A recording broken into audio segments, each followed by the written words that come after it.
ফিলিস্তিনকে আনুষ্ঠানিকভাবে একটি স্বাধীন রাষ্ট্র হিসেবে স্বীকৃতি দিতে যাচ্ছে ইউরোপীয় দেশ পর্তুগাল। 19 সেপ্টেম্বর পর্তুগালের পররাষ্ট্র মন্ত্রণালয়ের এক বিবৃতিতে ঘোষণা দেওয়া হয়।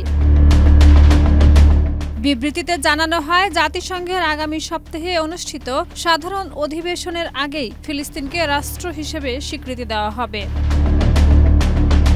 পর্তুগালের পররাষ্ট্রমন্ত্রী পাওলো র্যাঙ্গেল সম্প্রতি যুক্তরাজ্য সফরে এই সিদ্ধান্তে ইঙ্গিত দিয়েছিলেন। তিনি জানান, পর্তুগাল বিষয়টি গুরুত্বের সঙ্গে বিবেচনা করছে এবং মধ্যপ্রাচ্যে একটি টেকসই শান্তি প্রতিষ্ঠায় এই স্বীকৃতি গুরুত্বপূর্ণ ভূমিকা রাখবে।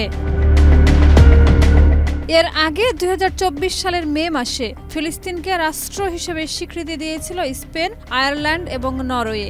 স্পেন সেই সময়ই অন্য ইউরোপীয় দেশগুলোকে একই পদক্ষেপ নেওয়ার আহ্বান জানিয়েছিল, তবে তখন পর্তুগাল অপেক্ষাকৃত সতর্ক অবস্থান নিয়েছিল। বর্তমানে ইউরোপীয় ইউনিয়নের 27টি সদস্য দেশের মধ্যে স্বল্প সংখ্যক দেশ ফিলিস্তিনকে রাষ্ট্র হিসেবে স্বীকৃতি দিয়েছে, যার মধ্যে রয়েছে কিছু পূর্ব ইউরোপীয় দেশ, সুইডেন এবং সাইপ্রাস। শাহিদা রুবি, মাই টিভি।